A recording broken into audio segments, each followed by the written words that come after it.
Avis vascular centre మన దేశంలోనే the best varicose vein hospital.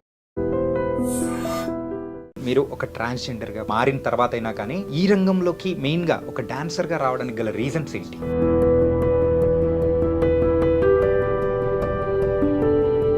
నేను ఆ ప్రోగ్రామ్ చూసి నేను కూడా ఇట్లా ఇంతమంది జనాల్లో నేను కూడా కనబడాలి కదా అనే పట్టుతో నేను ప్రోగ్రామ్ నేర్చుకున్నాను సార్. మీరు ఒక డాన్సర్గా అయితే ప్రస్తుతం మరి ముందుకు దూసుకెళ్తున్నారు. డాక్టరేట్ సాధించడం అనేది కూడా చాలా కష్టం. సో మీరు ఆ డాక్టరేట్ అనేది కూడా సాధించుకొని ఎంతో మందికి ఆదర్శంగా కూడా ముందుకెళ్తున్నారు. అది ఎలా సాధ్యం? నేను ఎటువంటి వేరే ఆలోచన ఏం పెట్టుకోకున్నట్లా భజనే నా జీవితం అనుకొని గురువులకు నమ్ముకొని నన్ను ఆదరిస్తున్న ఫాలోవర్స్ అందరి నుంచి నేను ఈ పేరు సంపాదించుకొని వాళ్ళు ఆదరిస్తున్నందుకు నేను డాక్టరేట్ సంపాదించుకున్నాను సార్. పూర్వకాలం నుంచి ఎప్పటి నుంచో మనం చూస్తుంటాం చెక్క భజన అనేది ఫేమస్. కాకపోతే రాను రాను ఆ కళ అనేది తగ్గిపోతూ వస్తుంది. సో ఎందుకు ఆ కళ అనేది తగ్గిపోతూ వస్తుంది అంటారు? ఎన్ని ప్రోగ్రామ్స్ ఉన్నా చెక్క భజన అంత ఆనందం ఎక్కడ ఉండదు సార్. ఇప్పుడు పల్లెటూర్లలోనే ఎందుకు ఉండాలని యూట్యూబ్ ఛానల్ క్రియేట్ చేసినాం సార్ మేము. మీరైతే ఒక కళారంగానికి మీరైతే సేవ చేసుకుంటూ మరి ముందుకెళ్తూ ఉన్నారు. అంటే ఒక గోల్ కానీ ఆ స్థాయిలో నిలబడాలని ఉంటుంది కదా. సో అది ఏంటి? మేము చిన్న కళాకారిని, మాకెట్లుంటా సార్ అని నేను అడిగినాను. వాళ్ళు ఉన్నారు కదా, వాళ్ళతో ఫోన్ మాట్లాడించి ఆ స్టేజ్లోనే ఎందుకు ఉండాలి, కొంచెం పై మెట్టు రావాలనే ఒక ఇది ఆశ సార్ మాకు. మంగ్లీ గారు మీ అత్త కూతురా? మంగ్లీ మా అత్త కూతురు సార్. ఈ పేరు నుంచే నాకు హ్యాపీనెస్ ఉంది sir. Hi guys, welcome to I dream. నేను మీ చాణక్య. సో కళల పట్ల మనకు మక్కువ ఉంటే మనం ఎలా ఉన్నా ఎక్కడ ఉన్నా కానీ ఆ కళా రంగానికి మనం సేవ చేసుకుంటూ కూడా ముందుకు వెళ్ళిపోవచ్చు. ఎంతోమందికి ఆదర్శంగా కూడా నిలవచ్చు. అలా నిలుస్తూ ఇప్పుడైతే ముందుకు దూసుకెళ్తున్న డాన్సర్ సమీరా ఇప్పుడు మనతో పాటు ఉన్నారు. ఆవిడతోనే మాట్లాడదాం. నమస్తే అమ్మా. నమస్తే సార్. ఎలా ఉన్నారమ్మా? బాగున్నాం సార్, మీరు బాగున్నారా? నేను చాలా చాలా బాగున్నాను. మా ఐ డ్రీమ్ సో ఆఫీస్కి కూడా వచ్చేసారు, మాకు ఇంటర్వ్యూ ఇస్తున్నారు. ఇది మాత్రం మాకు చాలా హ్యాపీగా కూడా అనిపిస్తుంది. Thank you sir. Yeah Sameera sir, మీరు ఒక డాన్సర్గా అయితే ప్రస్తుతం మరి ముందుకు దూసుకెళ్తున్నారు. అవును సార్. సో అది కాకుండా ఏంటంటే ఒక డాక్టరేట్ సాధించడం అనేది కూడా చాలా కష్టం. సో మీరు ఆ డాక్టరేట్ అనేది కూడా సాధించుకొని ఎంతో మందికి ఆదర్శంగా కూడా ముందుకెళ్తున్నారు. అవును సార్. అది ఎలా సాధ్యం? చెక్క భజన నుంచి సార్. నేను చెక్క భజన అంటే నా ప్రాణం సార్. నేను ఎటువంటి వేరే ఆలోచన ఏం పెట్టుకోకున్నట్లా భజనే నా జీవితం అనుకొని గురువులకు నమ్ముకొని నా ఒక ప్రాణం ఇది చేస్తున్నదే చెక్క భజన గురువులందరూ. వాళ్ళ నుంచి నన్ను ఆదరిస్తున్న యూట్యూబర్స్, ఇన్స్టాగ్రామ్స్, నా ఫాలోవర్స్ అందరి నుంచి నేను ఈ పేరు సంపాదించుకొని వాళ్ళు ఆదరిస్తున్నందుకు నేను డాక్టరేట్ సంపాదించుకున్నాను సార్. కేవలం ఒక డాక్టరేట్ అంటే పర్లేదు, కానీ సో 2 డాక్టరేట్లు, అది కూడా ఏంటంటే ఊరికే ఎవరికి పడితే వాళ్ళకి డాక్టరేట్ అనేది కూడా ఇవ్వరు. మీరు ఆ కళారంగానికి చేస్తున్న సేవను దాని తగ్గట్టు కూడా ఇచ్చారు. అండ్ ప్రస్తుతం అయితే సో మీ వీడియోస్ కానీ ఇవన్నీ మేము చూస్తూ ఉంటాం. సో మీరు ఒక ట్రాన్స్జెండర్గా తర్వాత మారిన తర్వాత అయినా కానీ సో ఈ రంగంలోకి మెయిన్గా ఒక డాన్సర్గా రావడానికి గల రీజన్స్ ఏంటి? ఇట్లా మేము పల్లెటూరులో పుట్టినాం సార్. ఏ ఊరమ్మా? మాది గుత్తి పక్కనే విలేజ్ గుండాల తాండా సార్. గుండాల తాండా, ఎర్రగుడి గుండాల తాండా. ఓకే. అట్లా ప్రోగ్రామ్స్ ఉండే చెక్క భజన, అట్లా అక్కడ ప్రోగ్రామ్స్ మేము చూసేకపోయి పలాని డాన్సర్గా మేము తయారు కావాలి, ఇదే ఎట్లా ఉండాలి, నేను డాన్సరే కావాలనే పట్టుబడి నేను ఆ ప్రోగ్రామ్ చూసి నేను కూడా ఇట్లా ఇంతమంది జనాల్లో నేను కూడా కనబడాలి కదా అనే పట్టుతో నేను ప్రోగ్రామ్ నేర్చుకున్నాను సార్. కానీ ఎప్పుడైనా కానీ ఒక కళారంగం వైపు వెళ్తున్నాము అంటే తల్లిదండ్రులు ఖచ్చితంగా ఎందుకు మనకెందుకు, యూజువల్గా అయితే మా పల్లెటూర్లలో కానీ టౌన్లలో ఉన్న తల్లిదండ్రులు ఎలా ఉంటారు, వాళ్ళ ఆలోచన విధానం వేరుగా ఉంటుంది.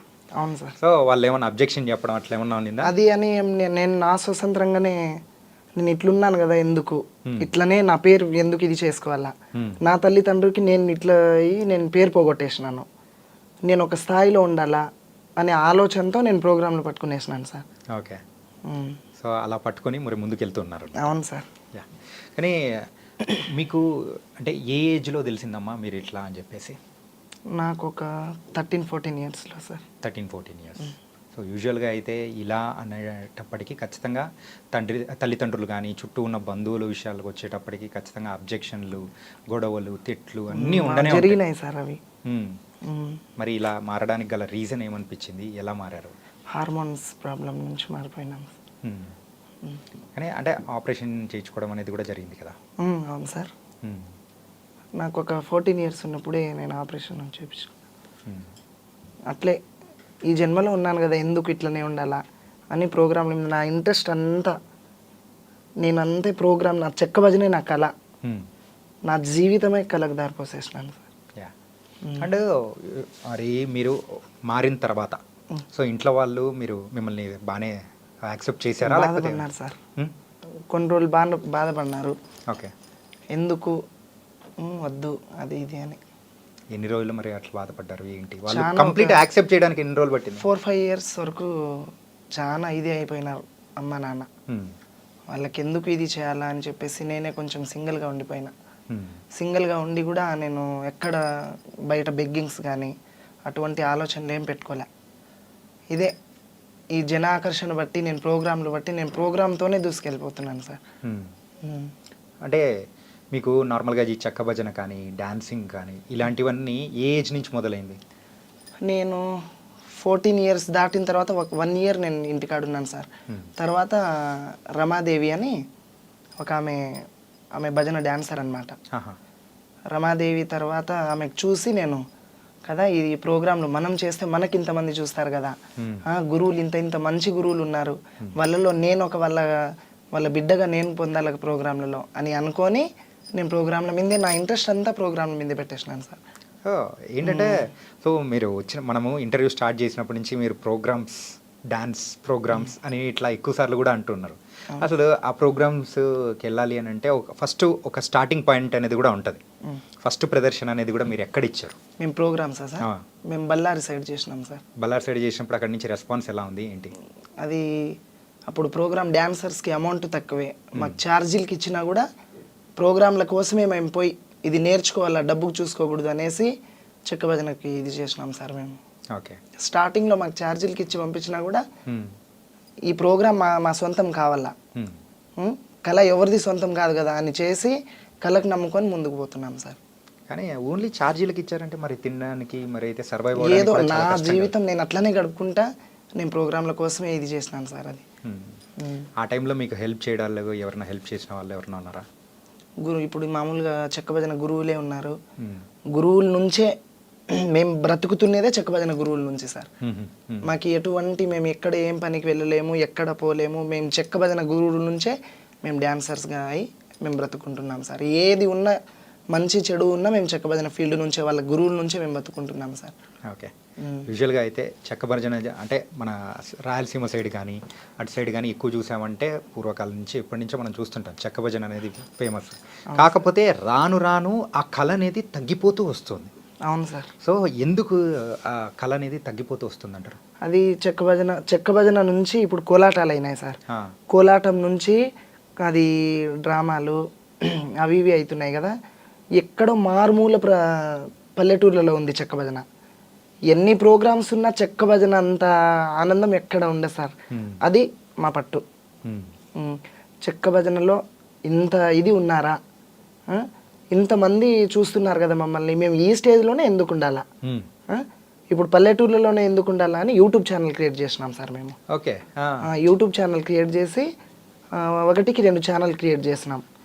మాకు చాలా మంది ఫాలోవర్స్, సబ్స్క్రైబర్స్ చాలా మంది ఉంటే ఇంతనే చూస్తున్నారు కదా, మనం పై స్థాయికి పోవాలా అనే పట్టు ఉంది సార్ మాకు. ఓకే.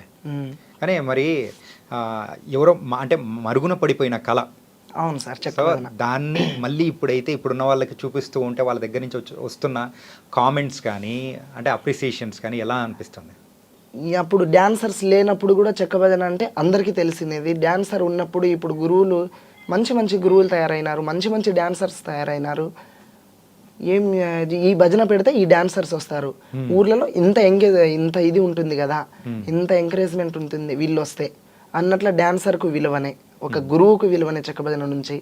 ఎన్నో ప్రోగ్రామ్స్ వచ్చినా వాళ్ళకి ఆలోచన వస్తుంది అనమాట, పలానా ఆ గురువుకు పిలిస్తే ఆ డాన్సర్ వస్తుంది, ఈ భజన సక్సెస్ అవుతుంది అన్నట్ల సార్. సో మొత్తానికి అయితే ఇప్పుడు సమీర ఎక్కడికైనా వెళ్ళి మరి ప్రోగ్రామ్ ఇస్తుందంటే ఎంతమంది జనాలు వస్తున్నారేంటి? అది మీరే చూస్తున్నారు కదా సార్. ఇంకా మేము చెప్పాలా, మా గొప్పలు మేము చెప్పుకునేది ఎందుకు సార్ చెప్పు? లేదు, కొన్నిసార్లు మనం చెప్పుకుంటేనే తెలియని వాళ్ళకి కూడా అర్థమవుతుంది. అదేం లేదు సార్. ఇప్పుడు మామూలుగా మేము ఇక్కడ కర్నూలు జిల్లా, కడప జిల్లా, నెల్లూరు, చిత్తూరు, అదంతా ఆడినాము. ఇప్పుడు లాస్ట్లో ఎక్కువ కడప జిల్లాలో ఉన్నంత ప్రోగ్రామ్స్ ఎక్కడ లేవు అనమాట. ఓకే. రాయచోటి సైడు చాలా ప్రోగ్రామ్స్ ఉంటాయన్నమాట. 3-4 నెలలు కంటిన్యూ జాతరలు జరుగుతాయి సార్ అక్కడ. ఏమి లేని డాన్సర్, తినేకి లేని డాన్సర్ కూడా ఆ 3-4 నెలల్లో బాగానే సంపాదించుకొని బాగానే ఉండొచ్చు సార్. అన్ని ప్రోగ్రామ్స్ ఉంటాయి అక్కడ. అంత గౌరవంగా చూస్తారు గురువులు కూడా. ఒక డాన్సర్ వచ్చిందంటే వాళ్ళ తోబుట్టిన కూతురు లెక్క, వాళ్ళ చెల్లెల లెక్క చూసుకొని ఇది చేస్తారనమాట. ఏ ఏరియా గురువులైనా మేము బతుకుతున్నదే గురువుల నుంచి. నిజం మీరు సార్. నాకు అర్థమవుతుంది ఏంటంటే మీ గురువుల్ని మీరు ఎంత రెస్పెక్ట్ ఇస్తున్నారో దాని తగ్గట్టే మీ మాటల్లోనే అర్థమవుతుంది అనమాట. అండ్ అది కదమ్మా, ఏంటంటే యూజువల్గా చెక్క భజన కానీ ఏదైనా ఏ కళారంగం అనేది కూడా తీసుకున్నా కానీ సో మగవాళ్ళు ఆడవాళ్ళు అట్లా అని చెప్పేసి ఉంటుంది.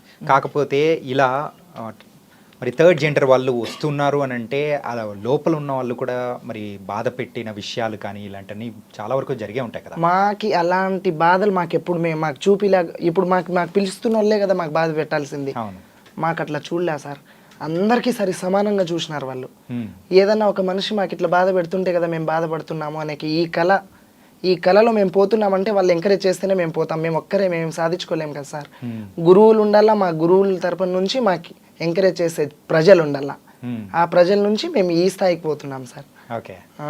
మొత్తానికైతే మిమ్మల్ని అంత అంటే అలా ఎంకరేజ్ చేశారు కాబట్టి ఈ డాన్సర్ ఇట్లా అని చూడరు అనమాట. మాకు ఎటువంటి అందరినీ ఒకటే మాదిరిగా చూస్తారు వాళ్ళు. ఓకే. కానీ ఏంటంటే మీరు ఎంతో మందికి ఇన్స్పిరేషన్ అమ్మా. ఏంటంటే సో అటు సైడ్ ఉన్న వాళ్ళైతే ఎన్నెన్ని అంటే అకృత్యాలు కానీ కొన్ని జరుగుతూ ఉన్న సిచ్యువేషన్స్ కానీ బయట వాళ్ళని మనం చూస్తూ ఉంటే కొన్నిసార్లు జాలి అనిపిస్తుంది. కానీ వాళ్ళతో మాకు సంబంధం లేదు అని అనుకొని మీరు మీకంటూ ఒక సొంత పాత్ అనేది క్రియేట్ చేసుకుని వెళ్తున్నారు చూసారా. సో అట్లాంటి వాళ్ళకు మీరేం చెప్పాలనుకుంటున్నారు సార్? అలాంటి వాళ్ళకు మీరేం చెప్పాలనుకుంటున్నారు? అదేం లేదు సార్, మేము ప్రోగ్రాంలలో మాకు ఇట్లా పేరుంది ఏంది మీరు ఏం చెక్కబదనే వేరే ప్రోగ్రామ్స్ పిలుస్తారు మాకు వాళ్ళు. వేరే ప్రోగ్రామ్ పిలిస్తే మేమేమంటాము, ఏంది మీరు ఈ ప్రోగ్రాంలకే ఇది చేస్తారా, మీరు మామూలుగా డీజేకి వెళ్ళరా, మీరు పెళ్లి ప్రోగ్రాంలకు వెళ్ళరా, అట్లా ఇది చేసేటోళ్ళు ఉంటారు. ఇప్పుడు మంచోళ్ళు ఉంటారు, చెడ్డోళ్ళు ఉంటారు. జన ఆకర్షణ అంటే మనకు తెలియదేం లేదు. ఇప్పుడు మనం ఈ స్టేజ్లో ఉన్నామంటే మంచి చెడ్డ చూసుకొని వచ్చింటాం అనమాట. ఇప్పుడు వాళ్ళే ఇది చేస్తున్నారు, వాళ్ళు మమ్మల్ని హేళన చేస్తున్నారని మేము పట్టించుకోలేదు సార్ ఎప్పుడు కూడా. మాకి అందరితో పాటు సరి చూసుకుంటున్నారు. ప్రతి వాళ్ళకి కూడా మేము శిరస్సు ఉంచి నమస్కరిస్తున్నాం. ఎందుకు అని అంటే ఇట్లా సమీరా అంటే ఒక చిన్న పల్లెటూరులో పుట్టినాను సార్ నేను. ఇట్లా డాన్సర్ సమీరా అంటే నేను చాలా చిన్న పల్లెటూరులో పుట్టిన. అట్లా క్యాషో డోల్ మాస్టర్లు ఎక్కడో ప్రోగ్రాం పోతుంటే మాకెక్కడో కనిపించి గుత్తిలో కనిపించి ఇట్లా రండి మీరు ఆడపిల్లలకు ఉన్నారు ఎందుకు ఈ జీవితంలో అని చెప్పి మాకు తోలుకొని పోయి ఇదిగా చూసుకున్నారు సార్ వాళ్ళు. వాళ్ళ నుంచి మేమేం ఎటువంటి రిమార్క్ కాలే, వాళ్ళు మాకు రిమార్క్ చూడలే. సో ఇప్పటివరకు అట్లాంటి వివక్ష కానీ ఎక్కడ ఏం మీకైతే ఎదురు కాకుండా లేదు సార్. కానీ ఒక విషయం మీలో అదృష్టం ఏంటంటే సో ఇలా వచ్చిన వాళ్ళు ఎవరైనా కానీ కొన్ని తప్పుడు మార్గాల్లో వెళ్ళిపోవడం కానీ సో బయట అన్నీ జరుగుతూ ఉన్నా కానీ అట్లా లేకోకుండా కానీ సో మీరు ముందుకు వెళ్తున్నారు చూసారా, దానికి మాత్రం నిజంగా అప్రిషియేట్ చేయాలమ్మా. Thank you sir. నిజంగా సూపర్. అండ్ సో ఇప్పుడు మీరైతే ఒక కళారంగానికి మీరైతే సేవ చేసుకుంటూ మరి ముందుకెళ్తూ ఉన్నారు. సో ఒక గోల్ అనేది ఉంటుంది. సో నేను ఎప్పటికైనా కానీ అలా నిలబడాలి, సో ఆ స్థాయిలో ఉండాలి అని చెప్పేసి పక్కా అనుకుంటారు. మీకు కూడా అదే అంటే ఒక గోల్ కానీ ఆ స్థాయిలో నిలబడాలని ఉంటుంది కదా, సో అది ఏంటి? ఆయన భిక్షు నాయక్ అని ఉన్నారు, మంగ్లీ మా అత్త కూతురు సార్. ఆమెకు తీసుకొచ్చిన ఆయన భిక్షు నాయక్. ఓ మంగ్లీ గారు మీ అత్త కూతురా? ఓకే. ఆయన డైరెక్టర్ మురళీ మధు అన్న వాళ్ళు ఉన్నారు కదా, వాళ్ళతో ఫోన్ మాట్లాడించి నాకు ఇట్లా మీరు ఈ విధంగా ఉన్నారు కదా, మీరు టీవీలోకి వచ్చే ఛాన్సెస్ ఉంటాయి, రావాలి మీరు అని అంటే, మేము చిన్న కళాకారిని మాకెట్లుంటా సార్ అని నేను అడిగినాను. లేదు మీ దాని గురించి మీరే చెప్పుకోవడం ఎందుకు, మీరు రండి హైదరాబాద్కి అని చెప్పి ఇంటర్వ్యూకి పిలిచింటే మేము ఒక్కసారి వచ్చి దీనిల గురించి తెలియజేసుకుంటున్నాం సార్. మా గోల్ అనేది అదే, ఆ స్టేజ్లోనే ఎందుకు ఉండాలి, కొంచెం పై మెట్టు రావాలనే ఒక ఇది ఆశ సార్ మాకు. ఆశ ఏంటంటే మనం ఒక కళలు కనాలి, ఆ కళలు నెరవేర్చుకోవాలంటే ఆ పట్టుదల కూడా ఉండాలి. కానీ అది మీలో ఎక్కువగా కూడా ఉందమ్మా. Thank you sir. అండ్ అలాగే మన మంగ్లీ గారు మీ అత్త కూతురు అని చెప్పేసి అన్నారు కదా, సో తర్వాత ఇప్పుడైతే మంగ్లీ గారు అంటే ఒక ఫేమస్ సింగర్గా అయ్యారు, మీరు కూడా ఒక కళారంగం నుంచే ఉన్నారు. ఎప్పుడైనా మీట్ అవ్వడం కానీ మాట్లాడడం కానీ అవుతాం సార్. మామూలుగా ఊర్లోకి వస్తే ఆమె మా అత్త కూతురే సార్. వాళ్ళ తమ్ముడు శివ మాకు కాంటాక్ట్లో ఉంటాడనమాట. సత్య వాళ్ళ చెల్లెలు, మేమంతా మా అక్క వాళ్ళందరూ ఒక క్లాస్మేట్ అనమాట. ఓకే. మాకు తెలిసిపోతుంది అనమాట, వాళ్ళ అమ్మ నాన్నలు మా ఊరికి వస్తుంటారు, మా ఇండ్లకు వస్తుంటారు. అత్త కూతురు అంటే ఇంకా మాకు రిలేటివ్స్ కదా, తెలిసిపోతా సార్. మామూలుగా మాట్లాడతాం, కలుస్తాం, చేస్తాం. చెక్క భజన కానీ ఇలాంటివన్నీ చేస్తున్నారు. సో మీరు కూడా ఏంటంటే ఒక ముందుకు వెళ్ళాలి అని అనుకున్న వాళ్ళు, సో ఒక డాన్సర్గా ముందుకెళ్తున్నారు. ఒక ప్రైవేట్ ఆల్బమ్ సాంగ్స్ కూడా చేయాలని మీకు కూడా అనిపించి ఉంటుంది కదా? అనిపించి ఉంటుందంటే అంత ఇది ఉండదు కదా మనతో అని భయం పుడుతుంది సార్ కొంచెం. ఇప్పుడు ఎప్పుడు చూడని దానికి చూసేకి వెళ్తే మనకు కొంచెం ఇది అవుతుంది కదా. యా. సో ఏం లేదు, ఎందుకు అడుగుతున్నా అంటే ఆల్రెడీ మంచి మంచి సింగర్స్ మీ ఇళ్ళలోనే ఉన్నారు ఆల్రెడీ. మంగ్లీ గారు కానీ, సో వాళ్ళ చెల్లెలు సత్య గారు కానీ ఆల్రెడీ మంచి సాంగ్స్ పాడుతూ ముందుకెళ్తూ ఉన్నారు. మేము లంబాడి కదా సార్. అయితే ఉందమ్మా. సో ఒక కళారంగాన్ని ప్రోత్సహిస్తూ ముందుకెళ్తున్నప్పుడు అలా ఇలా అని ఏముండదమ్మా. సో ముందుకెళ్తూ ఉన్నారు హ్యాపీగా. ఏంటంటే సో మంగ్లీ గారితో కూడా ఒక సాంగ్ పాడిచ్చి కూడా మీరు డాన్స్ వేసి అట్లా ముందుకెళ్ళారంటే ఇంకా బాగుంటుందేమో అని కూడా అనిపించి అడుగుతున్నాను అనమాట. ఫ్యూచర్లో చేద్దాం సార్. యా. మనం అంత సక్సెస్, మన బతుకు బాగుంటే ఖచ్చితంగా సాధిద్దాం సార్. ఓకే. అండ్ మీకు డాక్టరేట్స్ అనేది కూడా వచ్చాయి. అండ్ సో ఒక డాక్టర్, మరి మీ పేరు ముందు కూడా ఒక డాక్టర్ అనేది కూడా పెట్టుకునేంత అర్హత అనేది కూడా సాధించుకున్నారు. సో మీరు ఏం చదువుకున్నారు? నేను 9th క్లాసే చదువుకున్నాను సార్. 9th class. ఎందుకు ఆపేశారు చదువు అనేది కూడా? ఏదో నాకు ఇంట్రెస్ట్ పుట్టేలా, నా హార్మోన్స్ ప్రాబ్లం అయ్యి నేను అటు వెళ్ళిపోయినాను, కానీ చదువు అంటే నాకు ఇంట్రెస్ట్ లేదు సార్. ఓకే. చదువు అనేది ఇంట్రెస్ట్ లేకుండానే ఆపేసి ఈ కళారంగంలో అయిపోయిన తర్వాత. ఓకే, నైస్ మా. ఏంటంటే సో మీరు ఇంత చేస్తూ ముందుకెళ్తూ ఉన్నారు. సో కానీ ఏంటంటే ఆ డబ్బు విషయంగా పరంగా కూడా ఎక్కడో ఒక చోట మనకు పడిన బాధలు అనేది కూడా ఉంటాయి కదా ప్రోగ్రామ్స్ లేని టైంలో. అవును సార్. సో స్టార్టింగ్ మీ కెరియర్ స్టార్టింగ్లో కూడా సో డబ్బు లేకుండా ఇబ్బంది పడిన సందర్భాలు కానీ అట్లా ఏమైనా ఉన్నాయా? దండిగా ఉన్నాయి సార్. ప్రోగ్రాంలు జరగవు. ఇప్పుడు కరోనా టైంలోనే ఎక్కడ లేకోకుండా ఎట్లా కూర్చునేసినాం ఇంటికాడే. బయటికి తిరిగే సిచ్యువేషన్లో లేము ఇప్పుడు, మీకైనా మాకైనా. ప్రోగ్రాంలు లేకోకుండా టైంలో నేను బయటికి ఎక్కడ పోలేదు సార్. మామూలుగా తల్లిదండ్రి మీదే ఆధారపడి బతికిన. తల్లిదండ్రినే చూసుకున్నారు సార్ ఆ టైంలో నాకు. నేను ఎటువంటి సమస్యల్లో అయినా చాలా పేదరికం నుంచి పుట్టి బయటకు వచ్చినాం సార్ మేము. మా తల్లి తండ్రి చాలా పేదవాళ్ళు.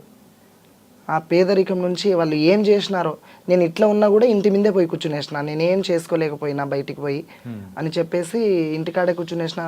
అమ్మ నాన్ననే చూసుకున్నారు సార్ నాకు ప్రతిదీ. కానీ ఇప్పుడు వాళ్ళని ఎవరు చూసుకుంటున్నారు? నేనే చూసుకుంటున్నాను. అంతే కదా. ఇప్పుడు మన దగ్గర లేని టైంలో మనకు గుర్తొచ్చేది తల్లిదండ్రులే. అవును సార్. అలాంటి టైంలో మనకు బాగున్నప్పుడు మనం చూసుకోవాల్సిన ఎవరిని వాళ్ళనే చూసుకుంటున్నా సార్. ఏదో నా అయిన కాటికి నేను కష్టపడి చూసుకుంటున్నా. యాజ్ ఎ డాన్సర్గా అయితే మీ కెరియర్ని మలుచుకొని మరి ముందుకెళ్తూ ఉన్నారు. కాకపోతే మనల్ని ఎంత ఆకాశానికి లేపే వాళ్ళు ఉంటారో తక్కువ రాయితో కొట్టే వాళ్ళు కూడా ఉండే ఉంటారు, విమర్శించేవాళ్ళు. అవును సార్. సో అలాంటి విమర్శలు కొన్ని మనం విన్నప్పుడు కూడా బాధపడి అక్కడే ఆగిపోయిన సందర్భాలు కూడా ఉంటాయి. ఖచ్చితంగా ఉన్నాయి సార్. సో మీ లైఫ్లో కూడా అట్లాంటిది ఏమన్నా?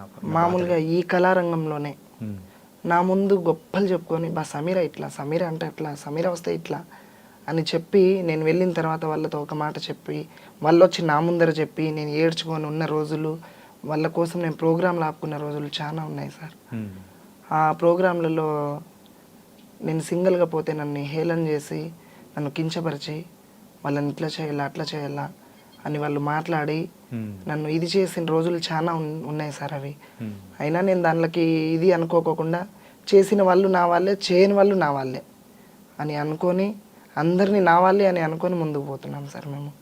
కానీ ఎవరైనా కానీ ఎక్కడైనా ఆగిపోతుంటారు, కానీ మీరు ఆగిపోకుండా ముందుకు వెళ్ళడానికి ఎవరో ఒకరు వెన్ను తట్టి ప్రోత్సహించిన వాళ్ళు ఉంటారు కదా. ఇప్పుడు వాళ్ళని కొంచెం మనసులో పెట్టుకొని వాళ్ళతో మంచిగానే ఉండి మంచిగా పక్కన పెట్టి, మళ్ళీ గురువులు ఒక్క గురువుకే కాదు కదా మేము పోయేది, ఎంతోమంది గురువులు, చెక్కబదిన గురువులు. మేము డాన్సర్స్ చాలా మంది ఉన్నాము, గురువులు ఎంతో. మేము డాన్సర్స్ ఒక 100 మంది ఉంటే 1000 మంది గురువులు ఉన్నారు సార్. ఇప్పుడు వాళ్ళు ఈ గురువుకి నేను పనికి రాకోకుంటే ఇంకో గురువు కన్నా పనికి వస్తా కదా. ఇప్పుడు వాళ్ళు ఏదో చెప్పి నన్ను ఆపేసినారు వాటికి, సరే అది బాగుంది, అక్కడే నేను ఆగిపోను కదా. నా జీవితం నేను ఏదో ఒక రకంగా ముందుకు సాగించుకోవాలి కదా సార్. మళ్ళీ నేను ఇట్లనే ఉండాలా అని చెప్పి అందరితో బాగుండి, నేను ఈ మన ఏరియా కర్నూలు జిల్లా కొన్ని ఏళ్ళు అన్నాను. ఇప్పుడు ఒక 4-5 ఇయర్స్ నుంచి నేను కడప రాయచోటి సైడ్ ఆడుతున్నాను సార్. అక్కడ కంటిన్యూ ఒక గురువుకే పోతున్నా అనమాట నేను. మీరు స్టార్టింగ్ నుంచి గురువులు అని చెప్పేసి మీకు ఎక్కడున్నా కానీ సపోర్ట్ ఇచ్చారని చెప్పేసి అంటున్నారు. అవును సార్. మరి అంత సపోర్ట్ ఇచ్చిన గురువులు ఎవరు ఏంటి? ఇప్పుడు ఒక్కరు అని కాదు సార్, ఇప్పుడు అందరికీ నేను పనికొచ్చే డాన్సర్నే. డాన్సర్ అంటే ప్రతి ఒక్క గురువుకి పనికొచ్చేటోళ్ళే. అందరు గురువులు సపోర్ట్గా మా కళాకారుల కుటుంబం చాలా ఒక తల్లి బిడ్డలుగా ఉంటాం సార్ మేము. ఒకరు ఏదైనా ఇబ్బంది వచ్చినా మేము అందరం ఒక గ్రూప్ అనేది ఉంటుంది మాకి.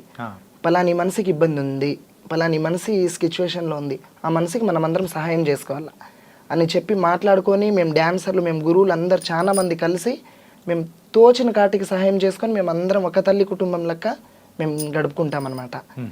ఇప్పుడు పలానా ఒక మనిషి బాగలేదు మంచంలో ఉన్నాడు అని అనుకో, ఆ మనిషితో పోయి మేమందరం కలిసి మేమందరం డిసైడ్ చేసుకుంటాం అనమాట. ఒకసారి పలానా మనిషి దగ్గర మనం పోవాలా అట్లా అని. నాకు ఏదైనా ఇబ్బంది ఉందనుకో నేను గ్రూప్లో పెడతా, నాకు ఈ పరిస్థితి నాకు బాగలేదు సార్ అని. అట్లాంటి రోజులు చాలా ఉన్నాయి, నాకు చాలా హెల్ప్ చేసిన రోజులు ఉన్నాయి సార్. నాకు ఈ గురువు సరిగ్గా చూడలేడు అని నేను చెప్పలే. ఏదో సమయం సందర్భం బట్టి ఇప్పుడు ఇట్లా జరుగుతున్నాయే తప్ప ఫస్ట్ నుంచి ఇట్లా లేదు సార్. చాలా ఒక ఐక్యమత్యంగా ఉండి మేము భలే బాగా ఉండిపోయినాం సార్ అందరం. ఓకే. కానీ ఇంతకు మీకు సమీరా అని పేరు ఎవరు పెట్టారు? సమీరా అని పేరు నాకు కళారంగంలో వచ్చిన పేరు సార్ అది. మరి అసలు పేరు? మామూలుగా నాకు సోనియా బాయ్ అని పెట్టినారు. మేము లంబాడి కదా, సోనియా బాయ్ అని పెట్టినారు. మామూలుగా సమీరా అని మా 3 అక్షరాల మీద పాటలు పాడతారనమాట. డోల్ మాస్టర్ రమేష్ అన్న అని ఆయన పెట్టిన పేరు ఇది. ఓకే. ఇట్లా రాంపల్లి సీను అన్న పాట పాడుతుంటే ఇట్లా సమీరా వచ్చింది సార్ అని చెప్పి వేరే పత్తికొండ సైడ్ విలేజ్లో అట్లా చెప్పి ఆయన పెట్టిన పేరు ఇది. ఓకే. ఈ పేరు నుంచే నాకు హ్యాపీనెస్ ఉంది సార్. ఇట్లా సమీరా అని అంటే ప్రతి ఒక్కరికి ఎక్కడ పోయినా, నువ్వు హైదరాబాద్, నువ్వు ఢిల్లీకి పోయినా నువ్వు డాన్సర్ సమీరా కదా అని అంటే నేను చాలా హ్యాపీగా ఫీల్ అయిపోతా సార్. ఆ పేరు మీదనే నేను చేసిన కష్టం కనబడదు అప్పుడు నాకు. ఏంటంటే సో ఒక కళాకారులుగా మనం ఉన్నందుకు ఎవరైనా కానీ చప్పట్లు కొట్టారంటే సో మనం పడిన కష్టం అన్ని మొత్తం అన్ని మర్చిపోతూ ఉంటాం. అవును, అదే కదా సార్. సో మరి చెక్క భజన గురించి మాట్లాడుకుందాం. చెప్పండి సార్. సో ఈ చెక్క భజన అనేది కూడా సో చాలా మంది వరకు తెలియదు. సో అది ఎట్లా ఆడతారు ఏంటి దాని గురించి దాని హిస్టరీ ఏంటో కూడా చెప్పారంటే ప్రేక్షకులు ఉంటారు. హిస్టరీ అంటే సార్ అది మామూలుగా దేవుని కార్యక్రమంకి చెక్క భజన, లేకోకుంటే ఏదో కోలాటం అని పెడతారు. ఇప్పుడు కోలాటం పెడితే ఏముంటుంది, మామూలుగా ఆడపిల్లలతో జరుగుతుంది అనమాట, ఒక గురువు ఉండి డీజే కోలాటం. ఓకే. చెక్క భజనకు పెడితే ఏముంటుంది, ఒక గురువు ఓన్ వాయిస్తో పాటలు పాడి ఒకరు కాకుంటే 2 డాన్సర్లకు పిలుచుకొని ఆయన ఒక్కడే చెక్క భజన గురువు. ఆయన ఓన్ కష్టంగా చేసి రాత్రంతా మామూలుగా నైట్ 9కి స్టార్ట్ అయితే పొద్దున 6, 7, 8 కూడా కావచ్చు సార్. ఆయన ఎంటర్టైన్మెంట్స్ చూపించి మైకులలో సొంతంగా పాట పాడి కష్టం చేసి చూపిస్తారు కనుక ఆ చెక్క భజన అంటే ప్రజల్లో ఇట్లా ఉంది కదా చెక్క భజన అంటే ఒక మనిషి ఇట్లా స్వతంత్రంగా చూపిస్తాడు కదా, ఇవన్నీ మామూలుగా మైకులలో ఇది కాదు కదా అన్నట్ల చెక్క భజన నిరూపిస్తారు సార్. అంటే ఇప్పుడు ఈ చెక్క భజన చేసేటప్పుడు పాట కమ్ ఆట రెండు ఒకటేసారి చేస్తారు కదా? అవును సార్. సో నార్మల్గా మీరు కూడా అలాగే చేస్తారు? అవును సార్. అమ్మా ఏంటంటే ఒక ట్రాన్స్జెండర్గా నార్మల్గా చాలామంది కూడా బయట ఉన్నారు. అవును సార్. సో అలాంటి వాళ్ళని చూసినప్పుడు సో మీకు ఎవరికైనా కానీ మీ దగ్గరలో ఉన్న వాళ్ళు ఇట్లాంటి వాళ్ళు మీ దగ్గరకు వచ్చి నాకు కూడా ఏదైనా నేర్చుకోవాలని ఉంది ఇట్లా అని చెప్పేసి వచ్చినప్పుడు మీరు ఏం చెప్తారు? వాళ్ళ నుంచి ఉన్న వాళ్ళను బయటికి రావాలంటే ఏం చేయాలంటారు? మనం ఇదే జీవితంలో ఎందుకు నేను ఎంతో కష్టపడి నేను ముందుకు పోతున్నా, నీకు అదే ఇంట్రెస్ట్ ఉంటే నువ్వు రావచ్చు కదా అని వాళ్ళు నన్ను అడిగితే కంపల్సరీగా నువ్వు రా. నేను నా కళ నాకేం సొంతంలే, నువ్వు వచ్చి ఈ కళ ఎవరిది సొంతం లేదుమా, ఇంట్రెస్ట్ ఉండాలి మనకి. ఆ ఇంట్రెస్ట్ని చూపించుకొని మనకి ఏదైనా కష్టం చేసి ప్రజలతో మనం ఇది చేసి అందరితో సంతోషంగా ఉండి నాకు ఒక్కదానికే కళ వద్దు, రండి మీరు కూడా. నేను ప్రతి ఒక్కరు నన్ను అడిగిన వాళ్ళకి నేను ఇదే మాట చెప్తానే తప్ప నేనే ఉండాలా ఇక్కడ, వాళ్ళు అట్లనే ఉండాలా ఆ చూపు నేను ఎప్పుడు చూడలేదు సార్ వాళ్ళకు. అందరు నా ఫ్యామిలీనే కదా అని అనుకొని పోల్చుకుంటాను అనమాట. సూపర్ మా.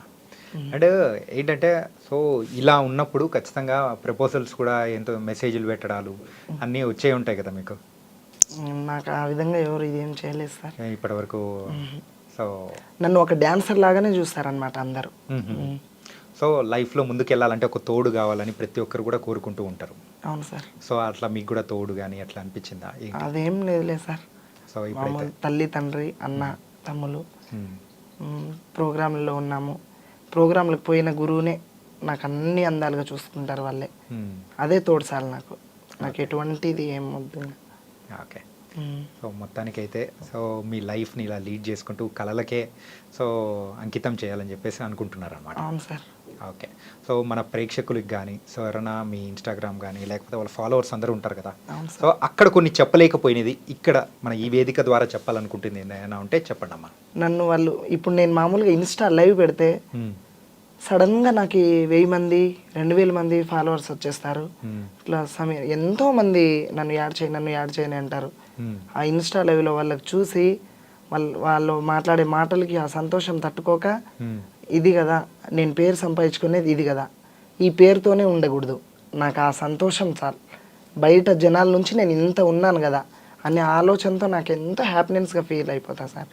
నా నాకు ఇన్స్టా వల్లే కాదు, నా ఫేస్బుక్, నా ఇన్స్టా ఫ్యామిలీ, నా యూట్యూబర్స్ వాళ్ళందరి నుంచి నేను ఈ పేరు సంపాదించుకున్నాను. నేను ఒక్కదాన్నే కష్టం చేసి సంపాదిలా సార్. నన్ను వాళ్ళు ఆదరిస్తేనే నేను ముందుకు పోతాను. నేను ఎంత ఉన్నా కూడా నేను ఈడ ఆడదాన్ని ఇక్కడే ఆడుతుంటా. ఒకరు చూసి నన్ను వాళ్ళు ఇది చేస్తే ఎంకరేజ్ చేస్తేనే కదా సార్. యా. అండ్ ఇప్పుడు మీ లైఫ్ ఏదైతే ఉందో సో ఈ సోషల్ మీడియాకి రాకముందు ఎలా ఉంది, వచ్చి మీరు దానిలోకి ఎంటర్ అయిన తర్వాత ఎలా ఉంది? ఈ ప్రోగ్రాంలు చేసి ఈ సోషల్ మీడియాలోకి వచ్చిన తర్వాతనే మా లైఫ్ చాలా బాగుంది సార్. అంతకుముందు మేము చాలా పేదరికంగా బతికినాం సార్. అంటే ఇప్పుడు ఈ సోషల్ మీడియా ద్వారా మీకు అంటే డబ్బులు సంపాదించుకునే మార్గాలు పెరిగాయంటారా లేకపోతే ఎలా?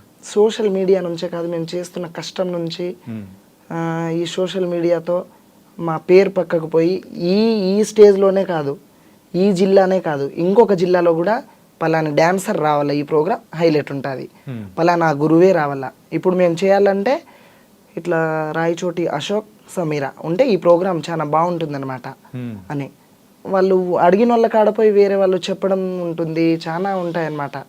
అయినా అందరం ఒకటే అని కలిసికట్టుగా వెళ్ళిపోతాం ప్రోగ్రాంలలో మేము. ఓకే. మీరు ఇప్పటివరకు చేసిన ప్రదర్శనలలో మీకు బాగా హైలైట్ అనిపించింది, అరే నేను చేస్తున్నా కానీ ఇంతమంది వచ్చారా అని అనిపించిన ప్రోగ్రామ్ ఏదైనా ఉందా మీకు గుర్తుండిపోయే ప్రోగ్రామ్? అందరితో కలిసి మేము అందరితో ఒకేలా చేస్తాం సార్ ప్రోగ్రామ్. ఈ గురువుకి ఇట్లా, ఈ గురువుకి అట్లా మేము చేయమన్నమాట. పర్టికులర్గా ఒక ప్లేస్లో మీరు వెళ్ళి ప్రదర్శన ఇచ్చేటప్పుడు కానీ సో ఇప్పుడు ఫర్ ఎగ్జాంపుల్ రాయచోట్లో నేను వెళ్ళినప్పుడు అన్నా ఇట్లా చాలామంది వచ్చారు, ఇలా జరిగింది, సో నా లైఫ్లో ఇలా జరుగుతుందని అనుకోలేదని సందర్భాలు ఉంటాయి కదా. అవును సార్. సో అలా మీ లైఫ్లో గుర్తుండిపోయిన సందర్భం ఏదైనా? అదేం లేదు సార్, ఇక్కడ మామూలుగా ఇక్కడ ఆడుతున్నాను, రాయచోటి సైడ్ పోయినాకనే ఆ పేరు అనేది కొంచెం ఇది అయిపోయింది నాకు. ఈ అన్ని జిల్లాల్లో ఆడుతున్న కడప జిల్లా ఎక్కినాకనే కొంచెం ఆ జిల్లాలో ఆడుతున్నప్పుడే ఈ టీవీలలో రావడం, ఈ ఇంటర్వ్యూలు ఇవ్వడం అట్లా స్టార్ట్ అయింది. అక్కడ ఏమంటే సార్ ప్రోగ్రాంలు కాంబినేషన్స్ ఉంటాయి అన్నమాట, పోటీలు జరుగుతాయి, భజనలు. పోటీలు కూడా జరుగుతాయి అందులో? ఓకే. మామూలుగా ఒక జాతర జరుగుతుంటే 10-15 భజనలు ఉంటాయి. ఇప్పుడు మేము ఇక్కడ ఆడుతుంటే ఇంకొక భజన వచ్చి మాకు ఇక్కడ పోటీ పెట్టుకుంటారు, కోలాటం వాళ్ళు వచ్చి మాకు ఇక్కడ పెట్టేస్తారు, ఇంకొక భజన ఇక్కడ పెట్టేస్తారు, మధ్యలో మేము ఉండిపోతాం. వాళ్ళలో జయించుకొని రావాలా, ఇక్కడ జయించుకున్నాం కదా మేము సార్ మాకు ఇదే అన్నట్లుగా ఉంటుంది అనమాట మాకు. ఓకే. సో అట్లా జయించుకుంటూ కూడా ముందుకు వెళ్ళిపోతున్నారు అనమాట. అంటే భజనలలో కూడా ఇలా పోటీలు ఉంటాయని మాకు తెలియదు అనమాట. చాలా ఉంటాయి సార్. ఎంత పోటీగా ఆడినా కూడా మేము ప్రోగ్రామ్ అయిపోతే ప్రోగ్రామ్ వరకు ఎవరి ప్రోగ్రామ్ వాళ్ళు సక్సెస్ చేసుకోవాలనే ఉంటాం కదా. ఇప్పుడు ప్రోగ్రామ్ అయిపోతే మేము అందరం ఒక తల్లి పిల్లలాగే అందరం కలిసి ఎవరి ఇళ్ళకి వాళ్ళు వెళ్ళిపోతాం అనమాట. అది మాత్రం జరిగేదమ్మా. సో మొత్తానికైతే కొత్త కొత్త విషయాలు కానీ మాతో చాలా చక్కగా షేర్ చేసుకున్నారు. అండ్ అసలు డాన్సర్ సమీరా అంటే ఏంటి, ఎక్కడి నుంచి వచ్చారు అనేది కూడా మా ప్రేక్షకులకు చాలా చక్కగా వివరించారు. So thank you so much మా. Thank you sir. Yeah. So స్వశక్తి ఉంటే మనం ఎక్కడి నుంచైనా ఏదైనా సాధించగలము అని చెప్పేసి మరి ఇక్కడ సమీరా గారు కూడా చెప్పేశారు. సో అది కూడా 2 డాక్టరేట్లు కూడా తను తెచ్చుకున్నారనమాట. సో ఇలాంటి గొప్ప వ్యక్తిని చూసి ఎంతోమంది కూడా మారాలని కూడా తను అనుకుంటున్నారు, మనం అందరం కూడా కోరుకుందాం. సో గైస్, ఇది వాళ్ళ ఇంటర్వ్యూ. మరో ఇంటర్వ్యూతో మళ్ళీ కలుద్దాం. అంతకు take care. This is your Chanakya. See